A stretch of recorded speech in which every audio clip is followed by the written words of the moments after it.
This is Andrew, and welcome back to the shop. And so this is, I think, part 4. Closet remodel plan. And this morning I did a lot of hard work up in the attic and now here in the room. And I did all the rough in of the electrical. You can see here's where the socket of the switch is going to go. I roughed in the electrical for the. Can I show you that? There we go. Did the electrical, the ceiling for the light. And there's another double game box here for some additional outlets. And then I found the Ethernet cable and I pulled that over and dropped that down and put that through. So those boxes are now all roughed in. And so when the plaster and painting is all done, then we can get these wired in and put plates and things on them. So that's the usual course of events. And so at this point I'm ready to start drywalling these walls and get them closed in. This distance here to the middle of this stud is exactly 4 feet, so it's very fortunate. So I could use an entire sheet and just cut out an L for the doorway and then put a skinny piece here for the spacer. So that'll make that a little bit easier to do. So I've already cut the L and I double checked my calculations, but you never know. And I'm having to bring it through the old drywall, or the old furnace access door, which was on this wall, because that's the only way left to get things in. And hopefully with this L shape, it'll just kind of maneuver itself, including the hole in the ceiling. Good. Between those, now I can just kind of straighten it out here. It's always a challenge. Alright, let me swing the bottom now. Obviously. It's going to have to be the way to go, and of course, bump into the cameras. I'm not going to move the camera. Pardon my lift. It's a very small closet, so you can imagine. Things are a little tight. Okay. Now, hopefully. And I just don't want to have to cut the bottom off of this thing to get it in there. So I'm going to have to. I already cut the 2 inches off necessary to meet it inside of here, but that wall I had to pull another 3 inches off the bottom just to make it fit. And I guess I have to do that here too. That's kind of fun. Because I really flipped it in place. You can't look over here. It's just going to snap right there if I push it too much, and I don't really want to snap this. That one's in such a perfect shape. Okay, we'll set it down. And we'll see about cutting up. I'll cut 3 inches off the end. Okay, so we're back, and I cut the back paper of the drywall, and and then the front is just hanging. So hopefully that's gives it a little more flexibility that it will fold under and slip and slide around well enough.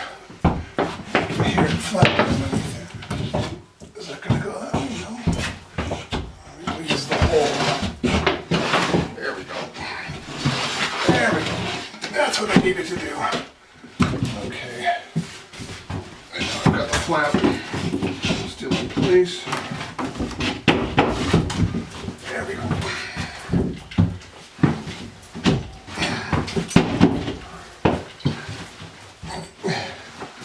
There's a piece of drywall down there, but otherwise,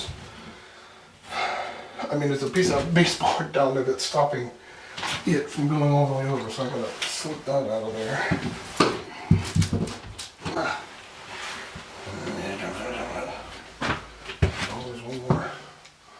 Something or another. There we go. My trusty little wrecking bar.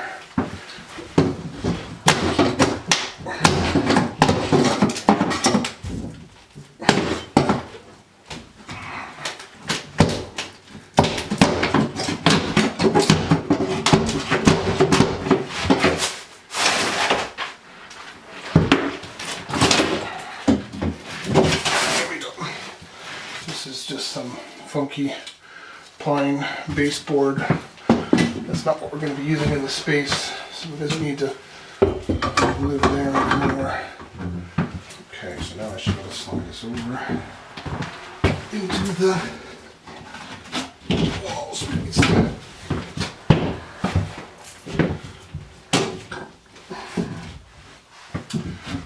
Not quite, okay.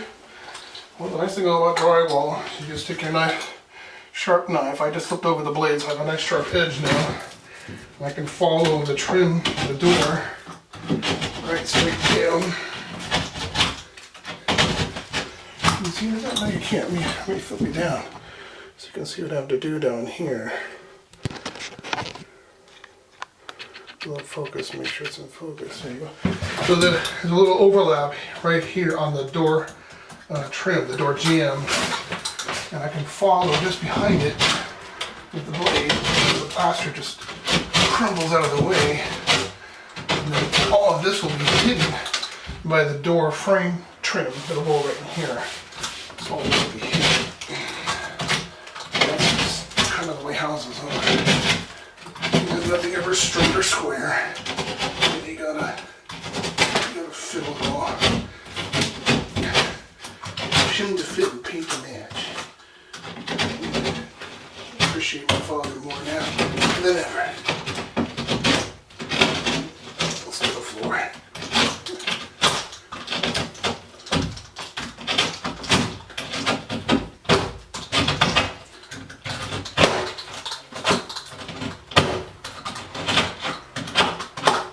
There we go.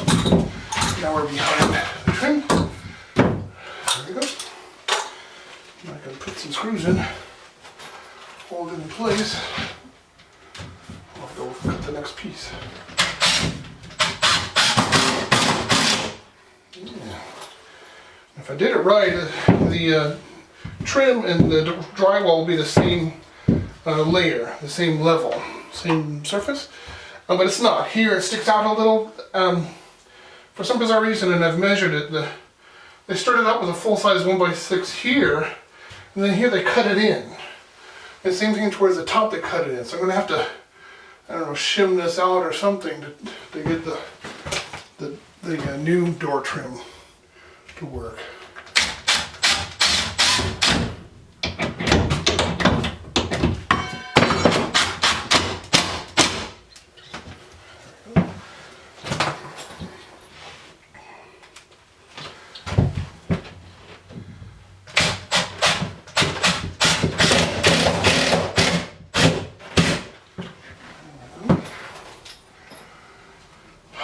So I'll put a few in just to make sure it doesn't fall down while I'm outside cutting the next piece.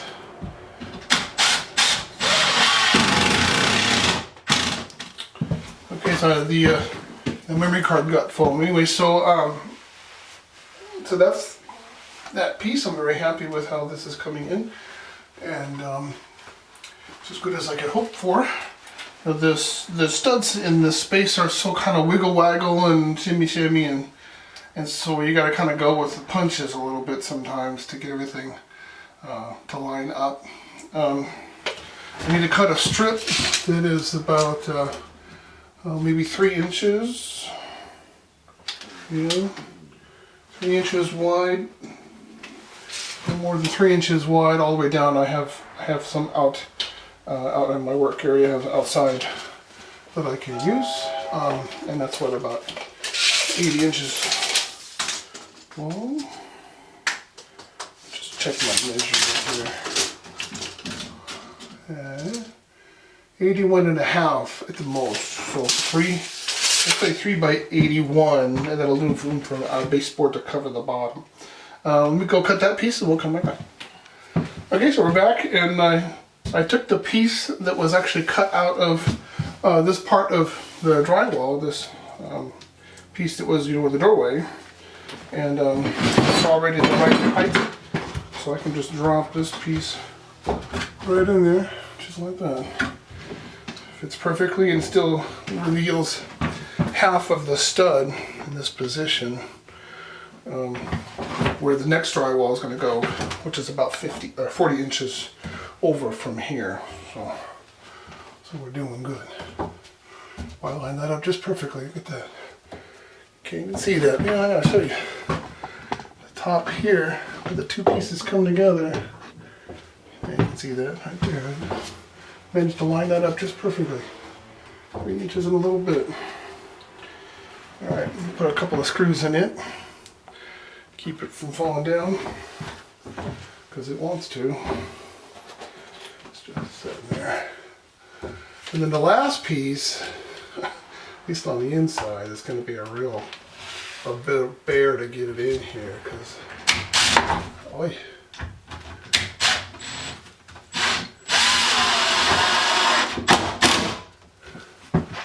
going to be a bear to get it in here.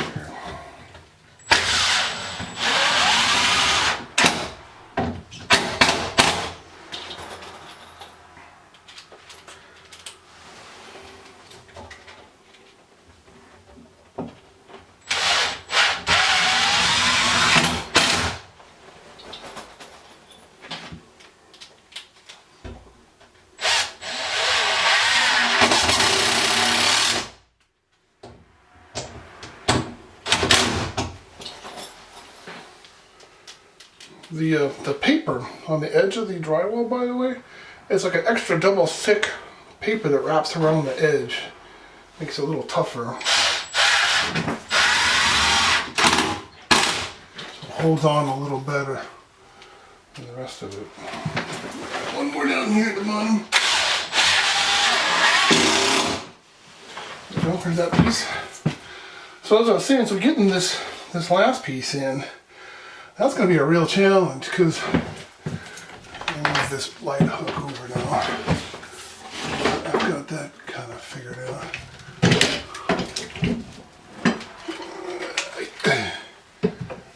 This here. So this section, yeah, 40 inches, right? And a full 94 tall. And then I have 3 electrical boxes that I have to cut out and make them fit in. Yeah, just a little over 40. So if I go for, well, no, that's under 40, you know. It's always a little bit different. Yeah, it's 39 3/4 there, so I'm going to have to shave it a little bit at the top. It's like 3.5. Yeah, so these walls are not even parallel. All kind of kooky, and that's always that way. But it's the same kind of trick. I have to bring it in and then kind of flip it up. So I'll have to do, I think, like what I did to set the piece down. I have to cut the back paper so I can flip it under and make it easier to maneuver it. I'll cut off probably 8 or 10 inches this time, because this is going to be a real bear. I've got electrical services here now. Flip the camera around so you can see what I'm fighting with. I've got the electrical services now here. And these have to be moved a little bit to get them in between. And I've got some steel nail plates somewhere, because I need to cover it. I need to do that next. There's that. I've got a couple of these steel plates, and they go on the face of the studs. One up here, up high, and one down low, and it basically protects. And this is a gas line, right? It's a 1 inch diameter, inside diameter gas line, and you just kind of nail it on the outside, so that way there's no chance of screws, you know, drywall screws coming through, and I don't want to pierce the gas line. That's my most critical one. I mean, there's freon lines there too, but that's, you know, the house won't burn down if that happens. So I'll tap these in before I put the drywall in. And okay, and then, man, there's gonna be a lot of cutting. So I gotta cut boxes out for these 3 guys. I think I'll do that in here so I can measure and cut quickly.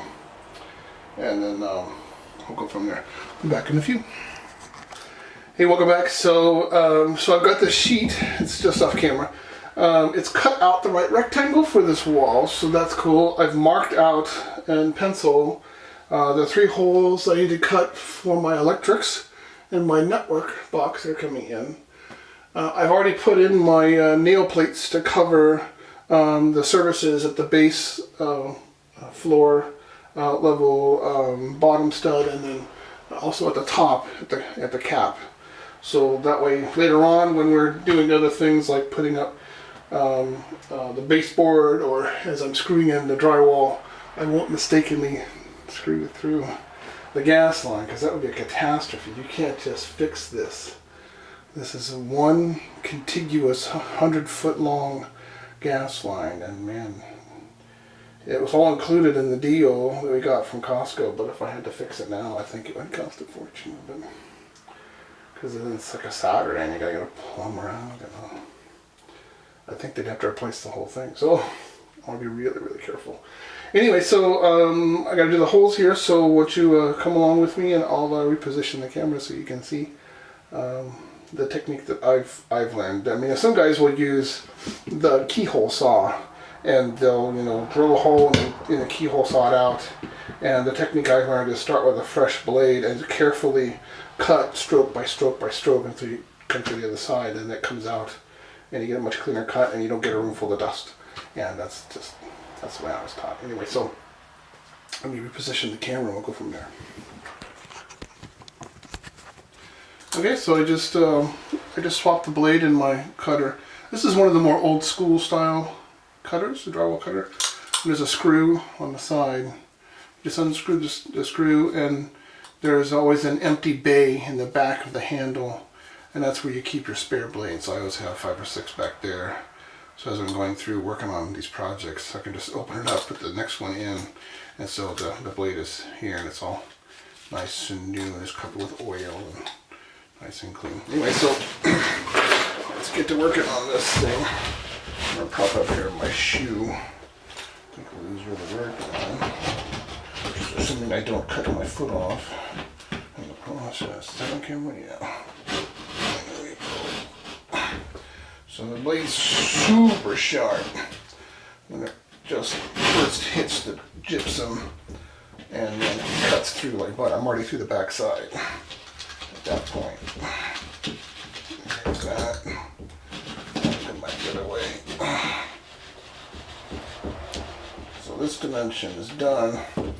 And then I want to keep this piece because I need a little slip right here just to go next to the electrical box along the edge of the other drywall. I still want to try and tie that together. So move my shoe out of the way so I don't cut my foot. Now I can cut all the way through.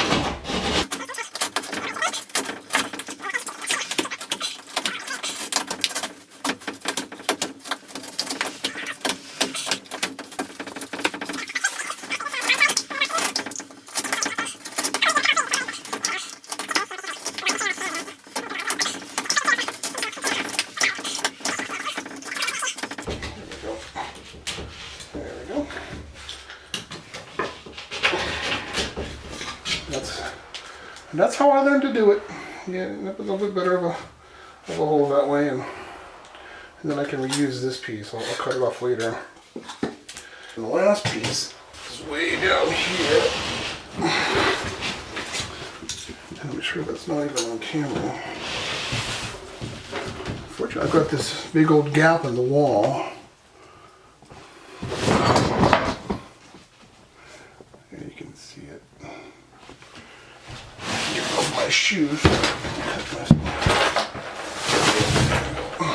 it on the floor. Something like this. There we go. Okay, and then this last piece, this is the light switch box.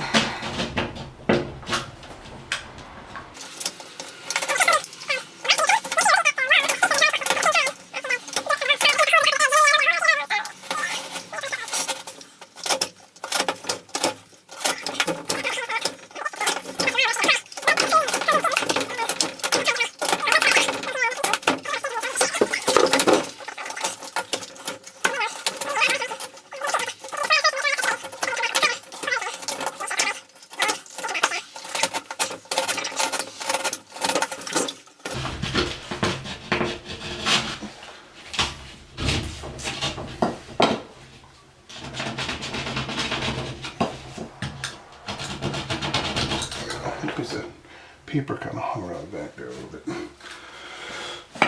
Okay, now the moment of truth.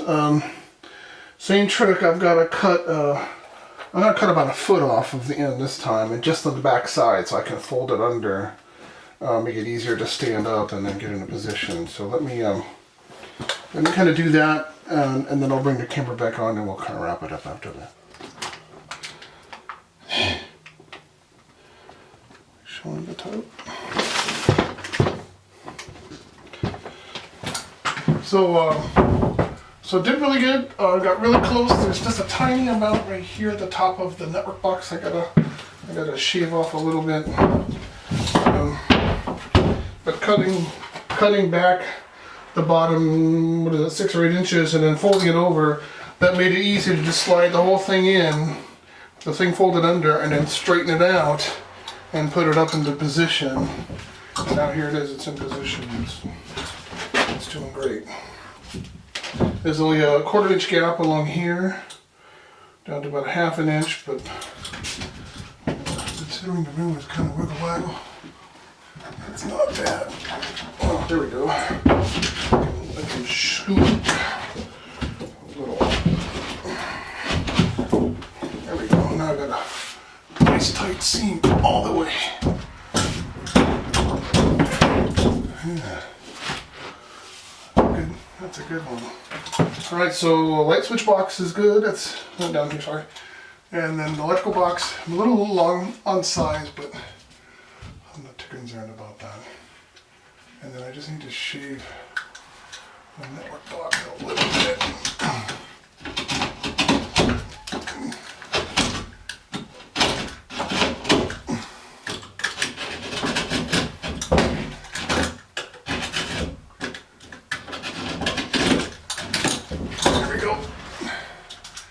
So it's a network box. I think we're good to go. Put some screws in. And then I gotta about call it a day at that point, unfortunately, because I have to scoot to church. Doing baby dedications today. One of the key photographers, so.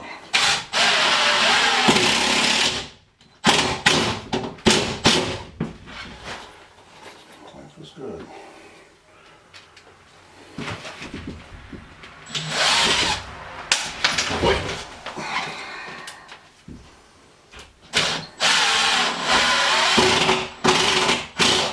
You know, if I did this for a living, I'd have one of those fancy drywall screw machines. Those are things. It comes with a long tape of drywall screws, and the machine you just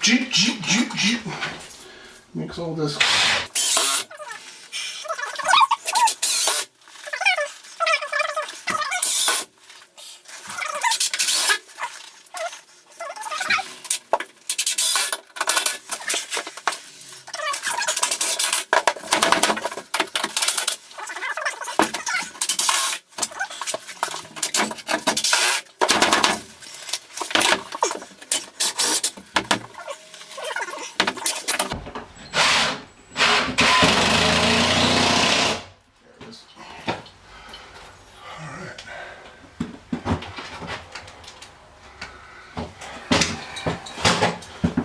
The same hanger technique. I know there's a stud here because I hung it myself. I know it's straight.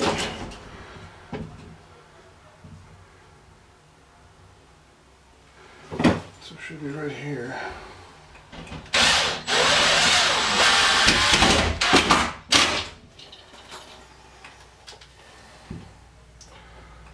Oh, every foot.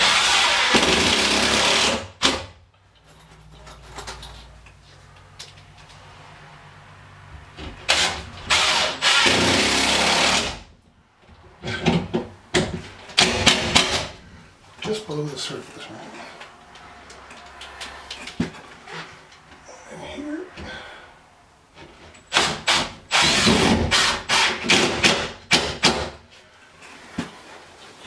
So this is the first wall in the house that has ever been installed with drywall screws. The rest of the house is held together with nails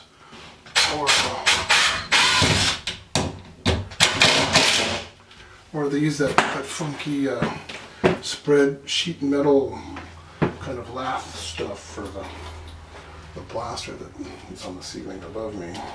Kind of an auspicious thing.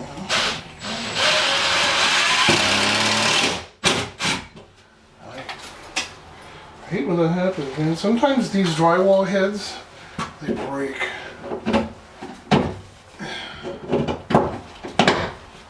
It doesn't like it, see? Can you see that? No, here. Sometimes the drywall heads, they break off. Yeah. Got a ton of light on it. Sometimes they break, I don't know why. I mean, it's just drywall. These are tempered steel screws. You'd think they would be more durable, but sometimes they snap. It's not very often, maybe like 1 in 20 or something. Grab another one and put a screw next to it.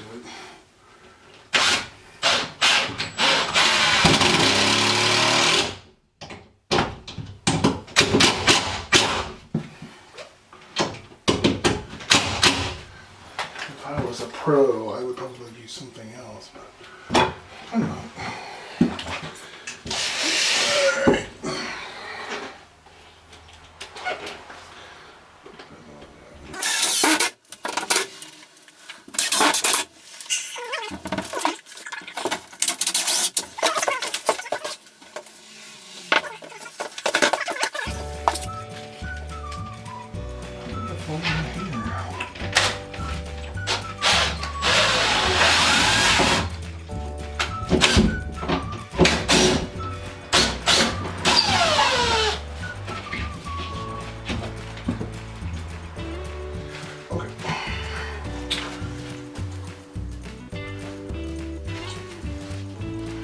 Anyway, so, but that's going to do it for this video. Please do like and share this video.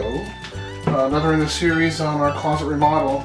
I'm going to do a little bit more work here and just kind of finish up some of the detail around electrical boxes. And then tomorrow, my wife and I will be back. We'll do another segment, and then we're going to actually start sanding and also filling in all the screw holes and all the gaps and all that fun stuff, and get it ready for painting next weekend. So very exciting. Please do come along and join us. Please subscribe to the channel. It's the most important thing. We have 28 subscribers now. Yay, thank you. We need 100 though in order to access all the advanced YouTube features. So if you could just share it with, what is that, 72 more people and ask them to subscribe, that would be great. Thank you so much, and see you guys tomorrow.